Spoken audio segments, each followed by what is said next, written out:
12 stories that will make you believe in the power of your mind to heal you.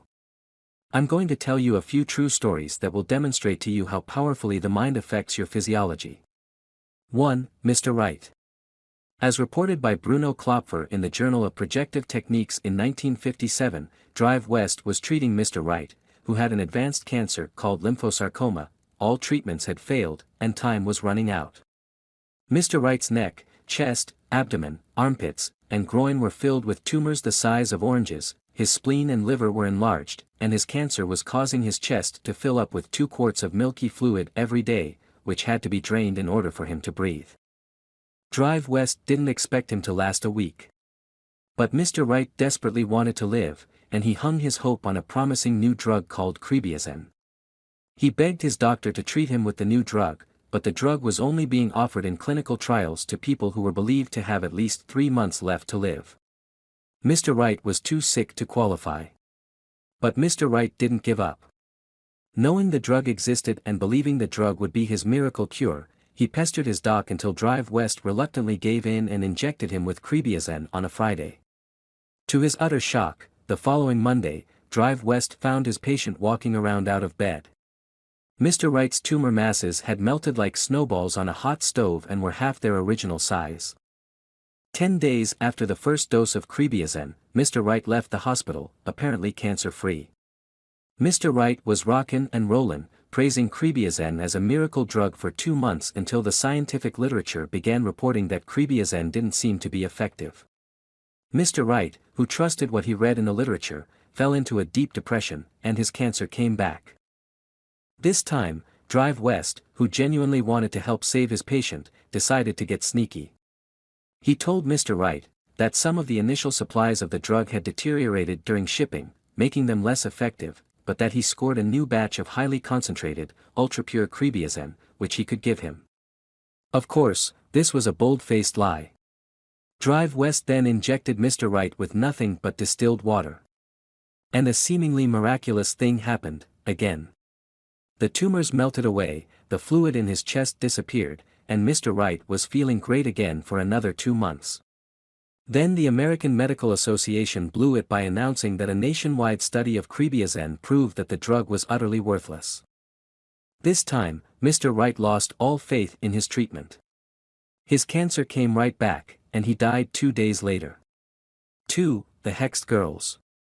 As described by George Engel in the Annals of Internal Medicine, Baltimore case study number 469861 was an African-American woman born 22 years earlier on Friday the 13th in the Okefenokee Swamp near the Georgia-Florida border.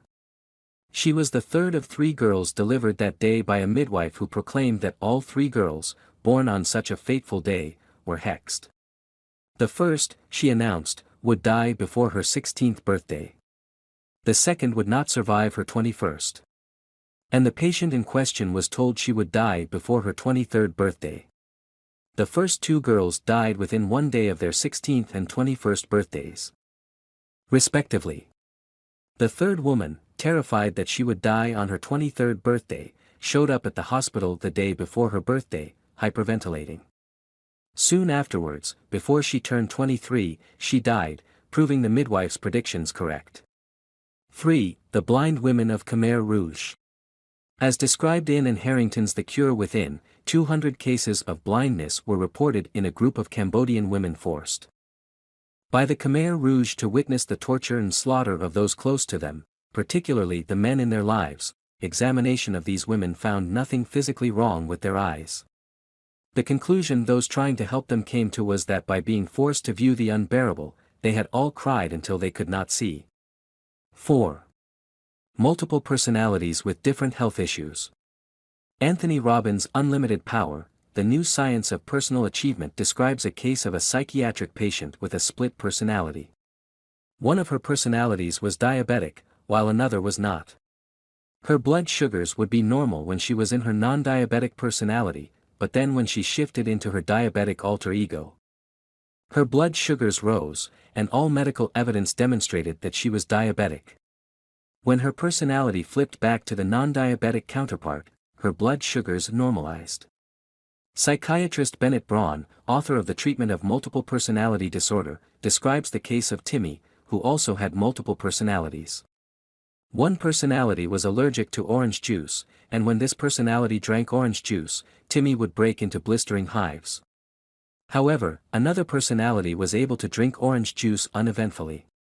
If the allergic personality was in the midst of an allergy attack and he shifted back to the non-allergic personality, the hives would disappear instantly. 5. Stamatis Moretus. Stamatis Moretus was a Greek war veteran who was living in the United States when he was diagnosed with terminal lung cancer and told he had only 9 months to live. He was offered aggressive treatment, but after 9 doctors apparently assured him that it wouldn't save his life, he decided to save his money, decline treatment, and move with his wife back to his native Ikaria, a Greek island where he could be buried with his ancestors in a graveyard overlooking the Aegean Sea. He and his wife moved into a small house on a vineyard with his elderly parents, where he reconnected with his faith and started going to his old church. When his friends got wind of the fact that Stamatis was back home, they showed up with bottles of wine, books, and board games to entertain him and keep him company. He planted vegetables in a garden, basked in sunshine, savored the salty air, and relished in his love for his wife.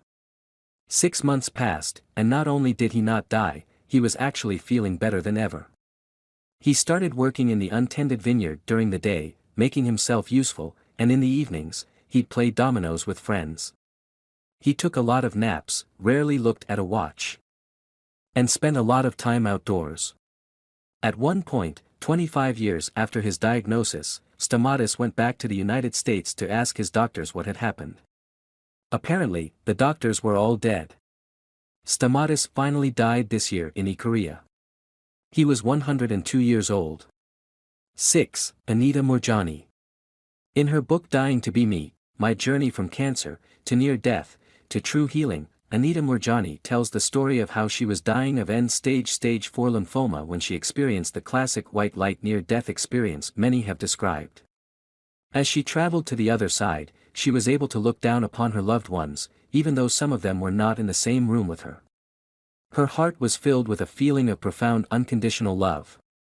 And she was happy to be free of her dying, tumor-riddled body. Then she was told that she had a choice. She could stay in the white light and die, or she could go back and share her story with others. She didn't want to come back. Her body had been in so much pain, and her soul had been suffering. But she was told that if she came back, her cancer would be cured. She believed what she was told, and felt called to come back so she could share her experience. Anita's cancer was gone within several weeks. This all happened under the care of her bewildered doctors, who documented her spontaneous remission. Anita is now on the Hay House speaking circuit with me, spreading the message that death is nothing to fear. I will get to hug her this weekend at Hay House's I Can Do It conference in Pasadena. 7. Hope Heals.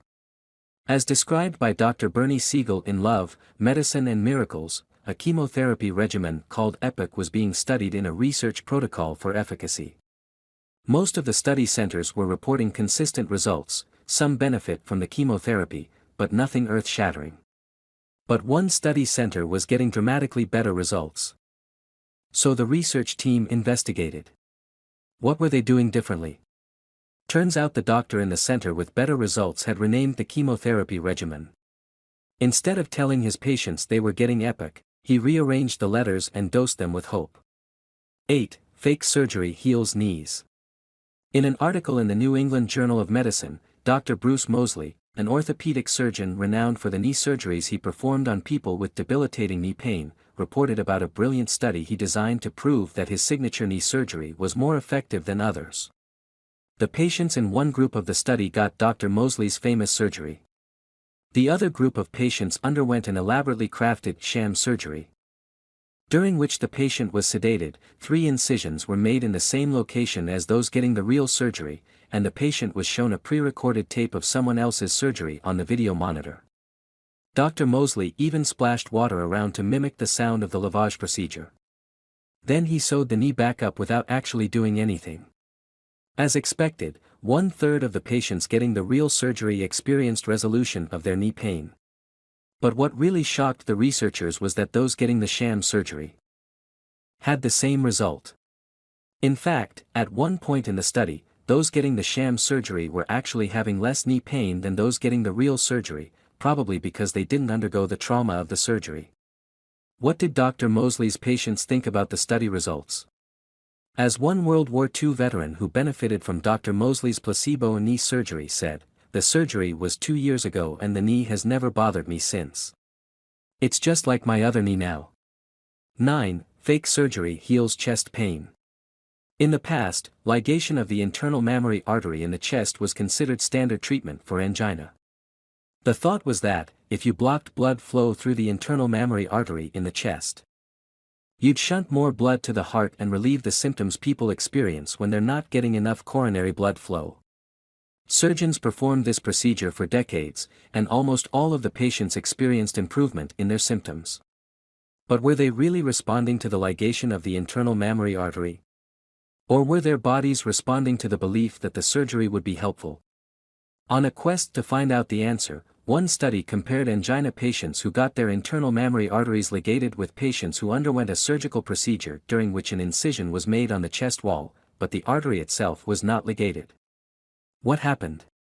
71% of those subjected to the sham surgery got better, whereas only 67% of those who got the real surgery improved. 10. What you believe affects your life expectancy.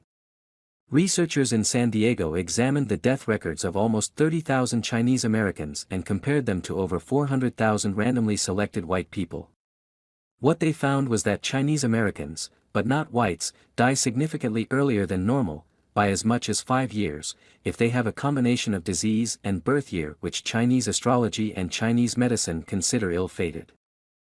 The researchers found that the more strongly the Chinese Americans attached to traditional Chinese traditions, the earlier they died. When they examined the data, they concluded that the reduction in life expectancy could not be explained by genetic factors, the lifestyle choices or behavior of the patient, the skill of the doctor, or any other variable. Why did the Chinese Americans die younger?